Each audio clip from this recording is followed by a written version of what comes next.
Вітаю, друзі! З вами знову Сергій Притула, і це відео сьогодні буде про перемогу. Зокрема, про наших військових. Те, що наші військові найкращі в світі, ми з вами дуже добре знаємо. Але для нас також було б непогано, якби про це знали всі інші люди у світі. І вони потихеньку про це дізнаються. Надихнула мене на це відео нещодавня успішна операція наших спецпризначенців у Кабулі. Наші спецпризначенці організували евакуацію афганських перекладачів, які співпрацювали із Канадою. Загалом порятунку потребувало 19 громадян Афганістану, включно із жінками та дітьми. Уряд Канади був готовий прийняти їх до себе, але перед цим вони мали якось самостійно самі добратися до аеропорту у Кабулі через місто, повністю контрольоване талібами. Звісно ж, афганцям було б спокійніше добратися до аеропорту у супроводі військового конвою. Проте охочих вийти за ними у місто відверто не виявилося. Афганці просили і американських військових, і канадських, і катарських, усі боялися. Тоді вони звернулися до українських воїнів, і наші спецпризначенці вийшли у місто, знайшли тих афганських перекладачів на базарі і супроводжували 2 мікроавтобуса із ними до літака. Перекладачі та канадські засоби масової інформації були у захваті. Українські солдати були для нас ангелами, вони зробили надзвичайну роботу. У них великі серця, сказав потім один з перекладачів.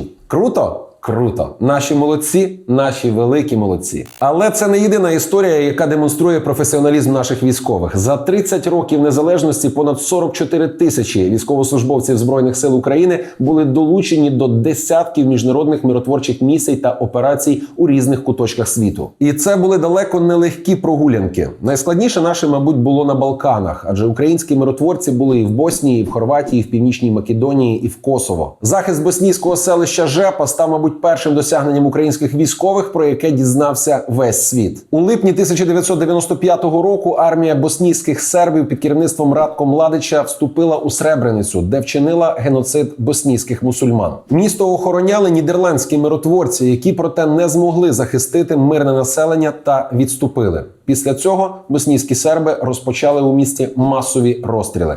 Лік убитих пішов на тисячі. Наступною метою братушек був розташований неподалік мусульманський анклав Жепа, який охороняли 79 українських миротворців із окремого 240-го спецбатальйону. На високому рівні вирішити долю Жепи не вдалося, і всі очікували, що селище впаде за кілька годин після взяття Сребрениці. Але армія боснійських сербів застрягла на околицях Жепи на 2 тижні. Українські миротворці не піддалися на провокації і не дозволили залякати себе нікому. Ні боснійським сербам, ні боснійським мусульманам, адже бойовики тиснули з обох сторін. Українці доклалися до масової евакуації мирного населення, і за різними оцінками вони допомогли вивезти з анклаву від 5 до 10 тисяч людей. Вивозили місцевих автобусами, і в кожному автобусі сидів український миротворець. Адже всі знали долю Сребрениці і не хотіли такого ж повторення у Жепі. Згодом Міжнародний трибунал визнає розправу над мешканцями Сребрениці актом геноциду, а Радко Младич отримає довічне ув'язнення за злочини проти людяності. Відзначились наші військові і у Демократичній Республіці Конго, де вже багато років між різними угрупуваннями точиться війна за контроль над природними багатствами країни. Формально війна закінчилася ще у 2003 році, але точно не для провінцій Північне та Південне Ківу на сході країни на кордоні з Руандою та Угандою. Там на постійній основі діють близько 160 збройних угрупувань загальною чисельністю понад 20 тисяч бойовиків. Найбільш жорстокими є об'єднані демократичні сили, які мають тісні стосунки з ІДІЛ. Вони максимальні відморозки, які ховаються в екваторіальних лісах та час від часу здійснюють набіги на села та міста, не гребуючи вбивствами,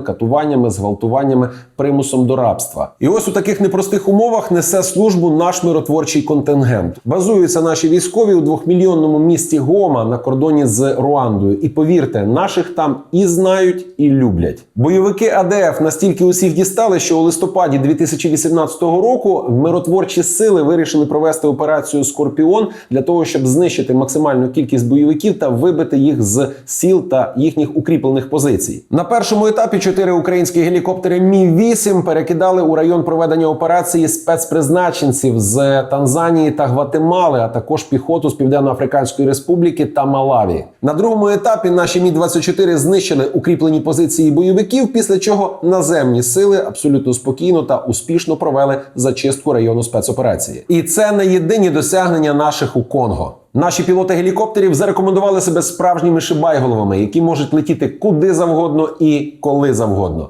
І поки інші скиглять, що і погода нельотна, і взагалі вже темно, наші летять. Летять і рятують людей, розвозять гуманітарну допомогу, забирають поранених, евакуюють спецпризначенців, які заблукали у лісах. Вміють наші вояки показати себе і на міжнародних навчаннях. У 2018 році вони відзначились двічі. Спочатку на міжнародних навчаннях Combined Resolve у Німеччині в травні 2018 року наша українська тактична ротна група, яка складалася з десантників 79-ї бригади та танкістів 14-ї бригади, не тільки стримала наступ, але й знищила величезну кількість бронетехніки та живої сили умовного ворога. Військові спостерігачі на цих навчаннях навіть вирішили переграти цей епізод і наказали провести повторний штурм. Наші його знову ж таки успішно відбили, ба більше захопили якусь суперважливу мапу з розвідданими. Тоді навіть американці визнали, що їм є чого повчитися в українців. А вже у вересні того ж року на міжнародних навчаннях Cyber Junction 2018 наш окремий 13-й батальйон 95-ї бригади десантно-штурмових військ Збройних сил України несподівано для усіх під час навчань захопив польовий штаб умовного ворога.